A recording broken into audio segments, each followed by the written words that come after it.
Cogito, ergo sum, translated to English, I think, therefore I am. Rene Descartes. Everyone gets one single wish in their lifetime. It doesn't matter who you are or where you come from. Every single human being is born with one wish destined to be granted. And you have no reason to distrust me. Hear me out. Maybe you can save someone else's wish. Maybe you can give them the chance to do it right. Maybe you can stop them from making the same stupid mistake that I did. Maybe you can save them. I digress. You probably wasted your wish when you were still a kid. We wish for so many things as children. I wish my tummy didn't hurt. I wish we could have cake for dinner. I wish I didn't have to take a bath tonight.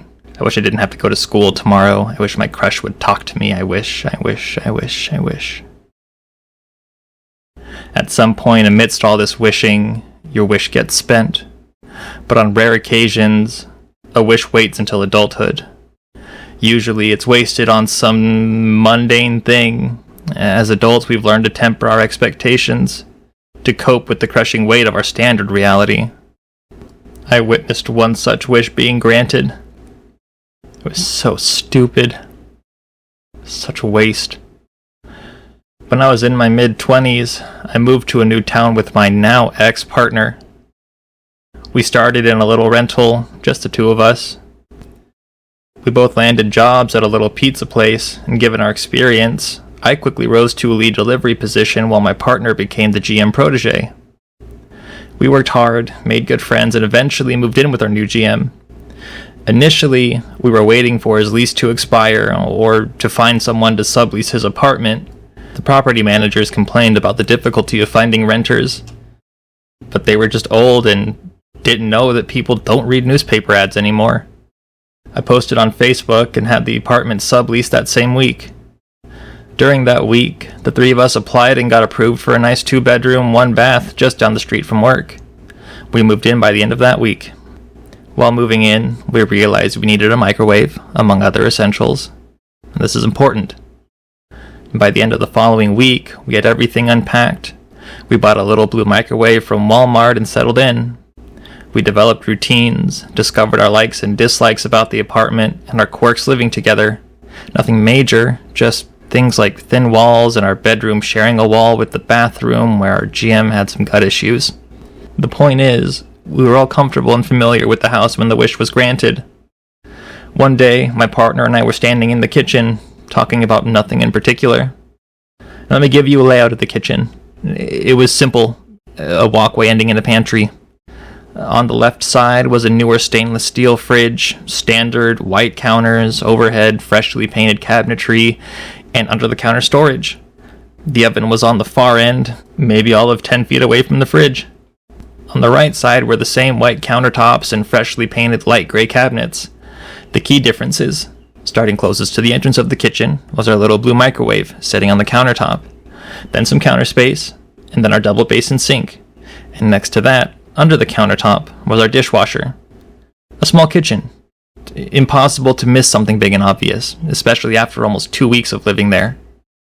So, my partner and I are chatting, and I commented on how the little blue microwave didn't fit with the rest of the muted kitchen aesthetic. My partner agreed and then looked around and pointed to the overhead cabinets between the fridge and the stove and said, "Well, I wish we had a microwave up there. I can't even reach those cabinets." I agreed that would be neat, and then turned away from the kitchen. My partner looked down at their phone. When I looked back, it felt like I'd short-circuited. It was right there, in the exact spot my partner had wished for, was a perfectly installed, brand new microwave. It even sat recessed in custom cabinetry. Obviously, this blew our minds. The first thing I did was call our roommate. They were 6.5 feet tall. They would have noticed a microwave in those cabinets. I said, "No, our microwave is on the counter." I explained that we now had a whole microwave installed in custom cabinetry. Later, when they got home, they confirmed the microwave had not been there when they left for work, as they used that space to keep dog treats. The treats were moved to an adjacent cabinet that was unused until then. I felt like I'd just witnessed real magic, proof of something cosmic. But dread washed over me when I realized that this was their once-in-a-lifetime wish. That was it. $250? The cure for cancer? Ending world hunger? No. A raise at work?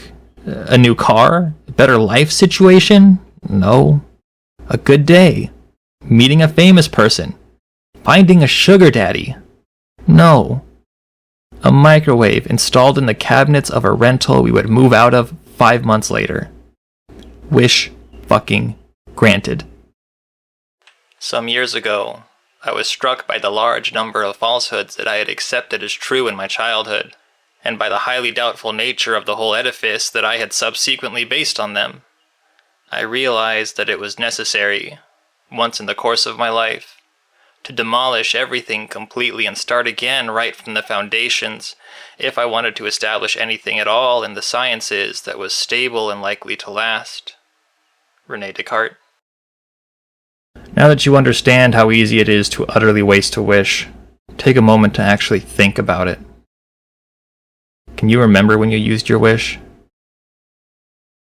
Can you remember that time you received exactly what you wished for, no matter how minuscule and frivolous it may have seemed? Can you recall it? Do you remember it? I recall mine with enough clarity that the moment seems to have more reality carved into it than our current reality does. The moment is more real than any other moment that has come before or after. That moment is the moment that the entire world began to sunder and devolve. It is the moment that I tipped the scales against our entire collective future, and for that I am sorry. It was a moment that came about in a fit of lunacy and had consequences to match. It was a sunny day, the kind that makes you want to believe in good things. The air was crisp and fresh, it was alive and serene. But it was also the day that shattered my life and left me a broken shell of who I once was. It was the day that hemorrhaged the birth of the end. I remember it vividly. Every detail is carved into my mind, resonating like the migraines of some late-stage brain tumor. I was driving back from the store, just a quick run to grab some essentials. The streets were bustling with life, people going about their day, children playing, families enjoying their time together. I was fiddling with the radio, trying to find a good station. I heard a loud horn and the screech of tires. I looked up just in time to see a car swerving out of my way. I drifted into oncoming traffic. I reacted on instinct, jerking the wheel to the left, but it was too late. My car collided with the other vehicle with a sickening crunch, metal twisting and glass shattering. My airbags deployed as the back of the car lifted from the earth. The sudden exchange of forces left me breathless. My body felt as though it could tear itself in half. I existed, albeit momentarily, in total dualism. The inner me was thrust forward, consciousness in tow, while the outer me was left to absorb the laws of physics I had otherwise forgotten existed. I doubt René Descartes had to experience a crash to develop his philosophy, but I do wonder, sometimes, what it was that caused great philosophers to develop their ideas. What was the motivation? It is not enough to have a good mind. The main thing is to use it well. René Descartes. I am stalling to continue. This is difficult to recount. I feel as though I'm still standing there, like it's still the moment I realized what happened. Before I knew it, I'd stumbled out of my car, dazed and disoriented. The smell of burning rubber and gasoline was filling the air. The scene around me was chaotic. People were screaming, running, some towards the wreckage, others away. I followed their gaze and saw the other car, a family sedan, crumpled against a tree. The front was smashed in, the hood crumpled like an accordion, and I saw them. Two little bodies, motionless in the back seat, and a man slumped over the steering wheel, blood trickling down his face. My heart sank. I rushed over, screaming for someone to call 911. My hands trembling as I tried to open the door. I pried and pried, but the handle gave no relief from the firm fixation. A woman from a nearby house came running out, her face pale with shock. She came running towards me with a hammer and an outdated fire extinguisher from her kitchen. She helped me pry open the door after the fire extinguisher failed to activate. But it was too late. The children, just a little boy and a girl, couldn't have been more than 5 or 6 years old. They were gone. The father, too, had succumbed to his injuries by the time paramedics arrived. The woman, Emily Hilo, was panting heavily beside me, still unaware of the tragic connection she had to the victims. Her focus was on assisting me, her hands working frantically to help me extricate the bodies. It was only after a brief moment of observation that she glanced inside the car and recognized the small, lifeless forms of her children and the familiar face of her husband. Emily's face contorted in horror as the realization hit her. A maddening sorrow overtook her, and she let out a piercing scream that cut through the air, a sound filled with unimaginable twisted terror. She fell to her knees beside the wreckage, now muted, her body racked with pain as she just held the lifeless hand of her son, which was resting on the car door's window frame, just barely long enough to reach beyond the confines. Her silence echoed louder than that of any sound I've ever heard before or since. A haunting stain on the irreparable damage caused by that single, devastating mistake. Obituary of Cameron Hilo. Cameron Hilo, August 23rd, 1986 to June 20th, 2023. Cameron Hilo, age 37, passed away on June 20th, 2023 in a tragic car accident alongside his beloved children, Ryan and Olivia. Born on August 23rd, 1986, Cameron was a dedicated husband, father, and friend whose kindness and generosity touched the lives of many. Cameron worked as an engineer and was known for his dedication and hard work. Outside of his professional life, he was a passionate supporter of his children's activities and a pillar of strength for his family. He enjoyed outdoor activities, building model airplanes, spending quality time with his family. Cameron leaves behind his loving wife, Emily Hilo, his parents, John and Susan Hilo, his in-laws, Peter and Linda Anderson, and numerous relatives and friends who will forever remember his loving nature and unwavering support. A memorial service to honor the lives of Cameron, Ryan, and Olivia will be held at Grace Community Church on June 28, 2023, at 10 a.m. In lieu of flowers, the family kindly requests donations be made to support causes Cameron cared about, including children's education and road safety awareness. Obituary for Ryan Hilo. Ryan Hilo, October 14th, 2017 to June 20th, 2023. Ryan Hilo, age 6, passed away tragically on June 20th, 2023 in a car accident. Ryan was a bright and joyful child who brought immense happiness to everyone around him. Born on October 14th, 2017, he had a spirit that was as curious as it was kind. Ryan loved dinosaurs, soccer, and spending time with his family. His infectious laughter and boundless energy were a source of light for his parents, Cameron and Emily, and his little sister, Olivia. He was a student at the Sunshine Elementary School, where his teachers and friends adored his enthusiasm and big heart. Ryan is survived by his loving mother, Emily Hilo, his grandparents, John and Susan Hilo, and Peter and Linda Anderson, and aunts, uncles, and cousins who will miss him dearly. A joint memorial service will be held to celebrate the lives of Ryan, Olivia, and Cameron at Grace Community Church on June 28, 2023 at 10 a.m. In lieu of flowers, the family requests that donations be made to a children's charity of your choice in Ryan's memory. Obituary for Olivia Hilo. Olivia Hilo, December 2nd, 2019 to June 20th, 2023. Olivia Hilo, age 4, passed away alongside her brother and father on June 20th, 2023 in a car accident. Born on December 2nd, 2019, Olivia was a sweet and loving child who filled her home with joy and laughter. Olivia's favorite things included her stuffed animals, princess dresses, and reading scary bedtime stories with her parents. She adored her older brother Ryan, and was his constant companion in their playful adventures. Her bright smile and gentle nature will be deeply missed by her mother, Emily, and everybody else that knew her. She is survived by her devoted mother, Emily Hilo, her grandparents John and Susan Hilo, and Peter and Linda Anderson, and a large extended family who cherishes her deeply. A joint memorial service for Olivia, her brother Ryan, and their father Cameron will be held at Grace Community Church on June 28, 2023 at 10 a.m. The family appreciates donations to the children's organizations in memory of Olivia.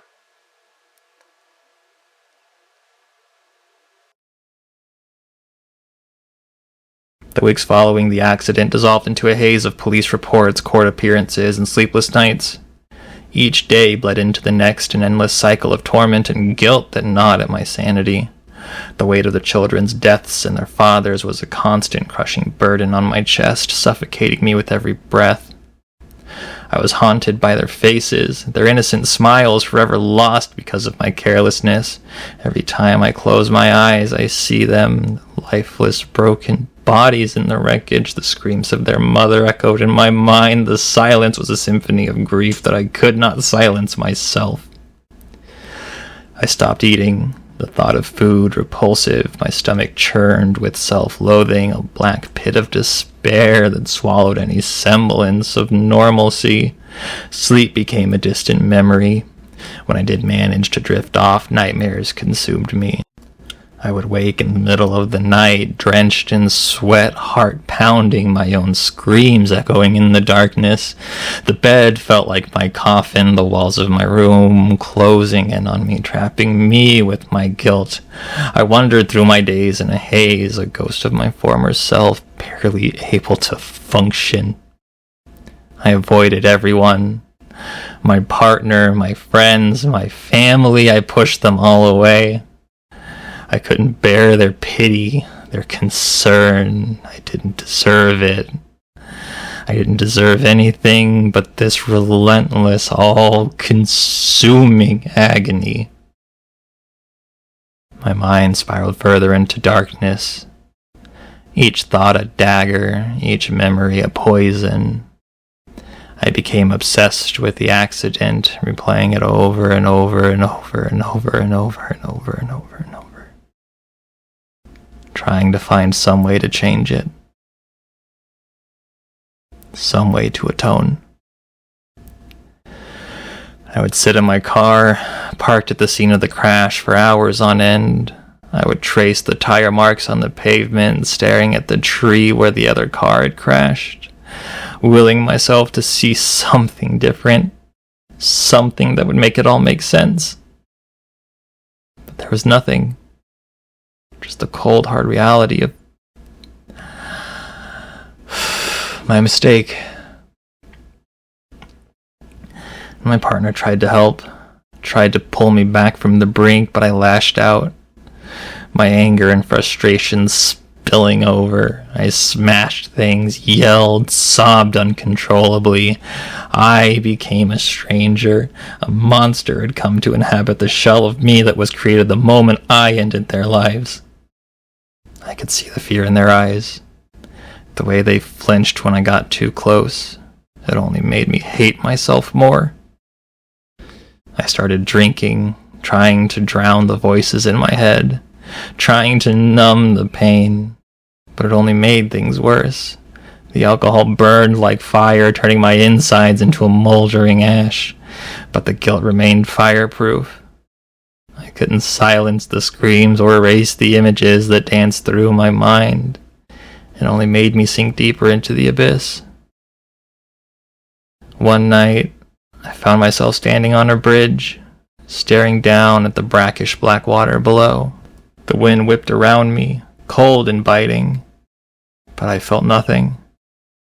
I wanted to jump, to end it all, to escape, but I was too much of a coward. I couldn't even do that right. Dubium sapiente initium, translated to English, doubt is the origin of wisdom. René Descartes. I stumbled home, my thoughts a jumbled mess of despair and rage. I punched the walls, screaming at the top of my lungs, cursing the universe, cursing myself.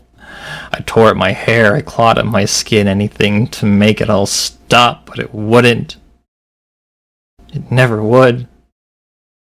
I became fixated on the idea of making a wish. It was all I could think about. I knew it was crazy. I knew it was desperate. It was foolish hope. But I couldn't let it go. I spent weeks researching, reading, learning about ancient rituals and wishing practices, trying to find some way to make it real. I was losing my grip on reality, my mind fracturing under the weight of my guilt. I would stand in front of the mirror whispering my wish over and over. I wish I could undo it. I wish I could take it back. I wish I could save them. My reflection stared back at me, hollow-eyed and haunted, a stranger wearing my face. I was losing myself, slipping away into the madness. The world around me became distorted, unreal. I would see things out of the corner of my eye, shadows moving, faces in the darkness. I heard the whispers, voices that weren't there. They were mocking me, taunting me. I was unraveling. My mind a shattered mosaic from the fear, the regret. I became obsessed with the notion that there was some way to fix it, some way to atone. I would spend hours poring over these books, articles, anything that might offer a glimmer of hope. I started to believe in things that I had never considered before. I'm a man of science. But magic, miracles, anything that could undo my mistake, it was all a delusion. A desperate grasp at something to hold on to as my sanity slipped through my fingers. The thinking of the mind is twofold: understanding and willing. René Descartes. One night in the depths of my anguish, that incident with the microwave crawled forth from the unseen corners of my mind. I was standing at the edge of a cliff, the wind howling around me, bringing with it a frigid mist that escaped the waves as they continued their endless march against the rock face below. The darkness was ever pressing in. I felt like I was on the edge of the world, teetering on the brink of oblivion. So I made my wish. I whispered my wish into the night, my voice breaking with the weight of my sorrow. I wish I couldn't do it all. I wish I could take it back. I wish. Oh, I wish. As I pounded my balled fists against my head and the tears descended haphazardly, caught in the vice-like grips of gravity. The words spilled out of me, a deluge of pain and desperation. I knew it was foolish. I knew it was a last desperate act of a broken mind, but I didn't care. I just wanted the pain to stop, to find some way to escape the endless torment. I was so tired of that lunacy. I was so exhausted from the ceaseless screaming in my own mind. As my mouth shut on the utterance of my wish, a strange sensation washed over me. A warmth that seemed to envelop my entire being. For the briefest of moments, I felt a flicker of hope, a tiny spark in the darkness. But as the warmth faded, I realized that my wish had been granted in the worst way possible.